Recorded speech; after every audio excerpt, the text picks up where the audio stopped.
Was wäre, wenn dir jemand sagt, ich habe ein Buch und niemand auf dieser Welt kann je etwas Vergleichbares schreiben? Würdest du es glauben? Der Koran sagt genau das und fordert seit über 1400 Jahren jeden Menschen heraus. Viele versuchten oder versuchen, ihn nachzuahmen, jedoch vergebens.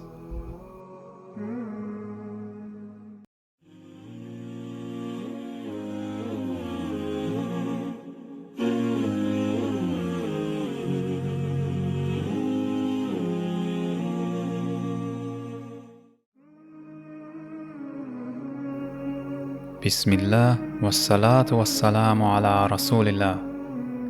Der Koran beginnt seine Herausforderung sehr früh. Schon in der zweiten Sure, in Surah Al-Baqarah, Vers 23 heißt es: Und wenn ihr im Zweifel seid über das, was wir unserem Diener herabgesandt haben, dann bringt doch eine Sure gleicher Art bei. Dieser Vers ist keine bloße Aussage, es ist eine offene, klare Herausforderung an die gesamte Menschheit, eine Einladung, den Koran zu prüfen und ein Beweis für seine göttliche Herkunft.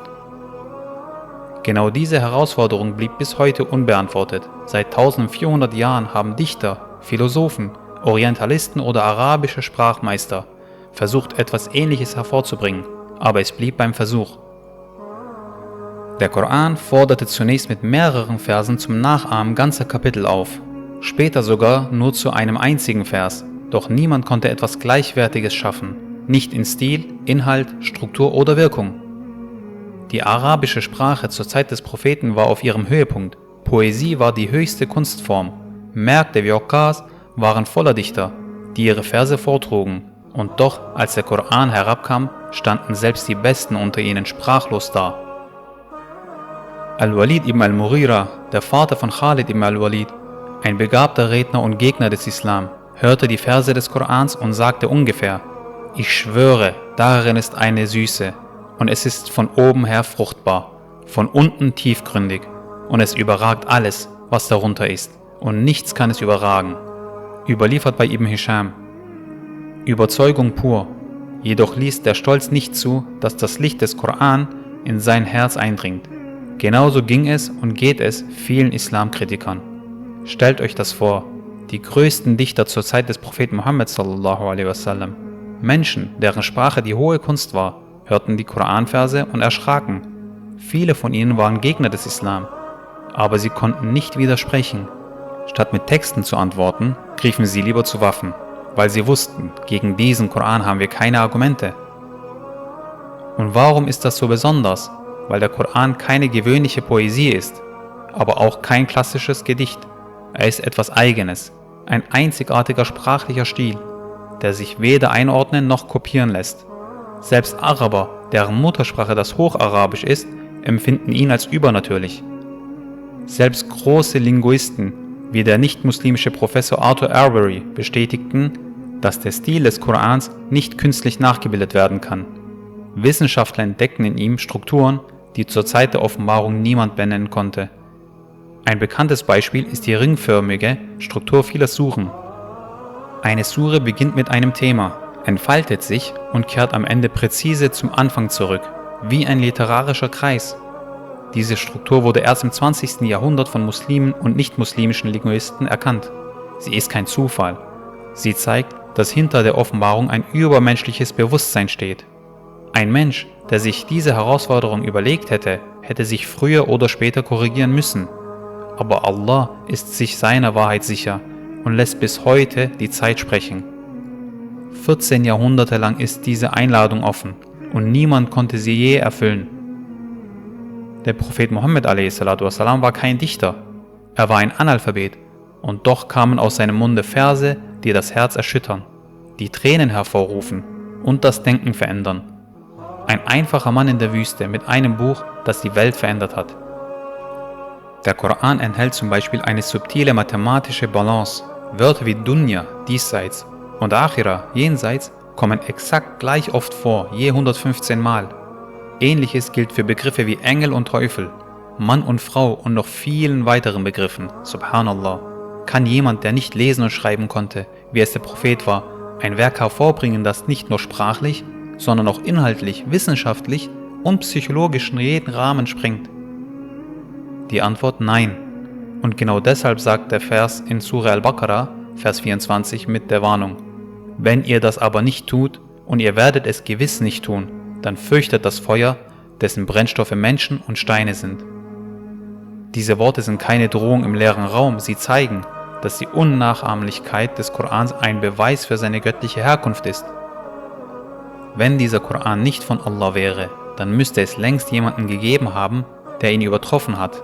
Doch bis heute finden Menschen nur ihren Frieden, wenn sie sich dem Koran unterwerfen, nicht wenn sie sich ihn zur Herausforderung nehmen.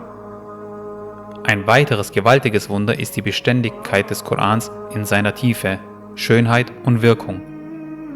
Obwohl er über 14 Jahrhunderte von Millionen analysiert wurde, manche Brüder verlieren mit der Zeit ihren Reiz. Große Reden, kluge Werke, irgendwann kennt man sie. Sie verblassen. Doch der Koran ist anders. Je mehr man ihn liest, desto mehr entdeckt man und desto mehr möchte man lesen. Gelehrte wie Imam al-Shafi'i oder Ibn Taymiyyah widmeten ihr Leben dem Koran und sie sagten, jeder Vers hat Schichten von Bedeutungen, die nicht mit einem Mal erfasst werden können. Und bis heute entdeckten moderne Tafsirwerke neue sprachliche, juristische und spirituelle Tiefen. Dazu kommt ein sprachliches Wunder. Der Koran besteht nur aus rund 77.000 Wörtern. Dennoch erklärt er umfassend Themen wie zum Beispiel Tawhid, Gesetzgebung, Geschichte, diesseits oder jenseits, ohne einen einzigen Widerspruch und ohne Unklarheit. Sogar die Reihenfolge der Wörter ist außergewöhnlich. Klassische arabische Grammatikbücher verwenden den Koran als Maßstab. Die Regeln richten sich nach dem Koran, nicht umgekehrt. Selbst moderne Wissenschaften beginnen Phänomene zu entdecken, die der Koran bereits erwähnt hat. Zum Beispiel die Entstehung des Embryos in Surah Al-Mu'minun, die Ausdehnung des Universums, Surah Dhariyat, die Barriere zwischen Salz und Süßwasser in Surah Al-Furqan und noch viele, viele mehr. Natürlich ist der Koran kein Biologie- oder Astronomiebuch, aber wenn er solche Wahrheiten erwähnt, in einer Zeit ohne Teleskop, Mikroskop oder Labore, dann kann das kein Zufall sein. Warum sind solche Beispiele so wichtig? Weil es zeigt, der Koran war nicht nur für eine Zeit, er ist für alle Zeiten, in seiner Tiefe, in seiner Wahrheit und in seiner Wirkung. Stell dir vor, ein Buch, über 1400 Jahre alt, verändert bis heute Menschenleben. Es heilt die Herzen, führt aus der Dunkelheit ins Licht und bringt selbst erfahrene Akademiker zum Islam. Und obwohl es jeden Tag weltweit Millionen lesen, wird niemand seiner gelangweiligt. Im Gegenteil, je mehr du dich ihm näherst, desto mehr spürst du seine Tiefe. Es gibt Menschen, die den Koran auswendig kennen und trotzdem beim 100. Mal dieselbe Stelle lesen und plötzlich etwas Neues verstehen. Dieses Buch ist nicht menschengemacht, es ist das Wort deines Schöpfers. Und es wartet darauf, dass du es nicht nur liest, sondern dass du es im Herzen öffnest. Sollen wir denn nicht endlich überzeugt sein, wenn sogar Felsen und Staub überzeugt ist? So sagt Allah subhanahu wa ta'ala, wenn wir diesen Koran auf einen Berg herabgesandt hätten, du hättest ihn demütig zusammenstürzen sehen, aus Furcht vor Allah. La hawla wa la quwwata illa billah. Der Koran fordert dich heraus, nicht nur mit Worten, sondern mit Wahrheit. Und diese Wahrheit bleibt stehen, während die Welt sich verändert. Und je mehr du dich ihm näherst, desto mehr erkennst du, dies sind nicht die Worte eines Menschen. Dies ist das Wort Allahs, das größte Wunder, das der Menschheit jemals offenbart wurde.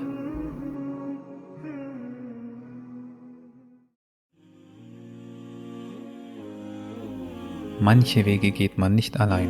Wenn du offen für neue Themen bist, bleib gern dabei.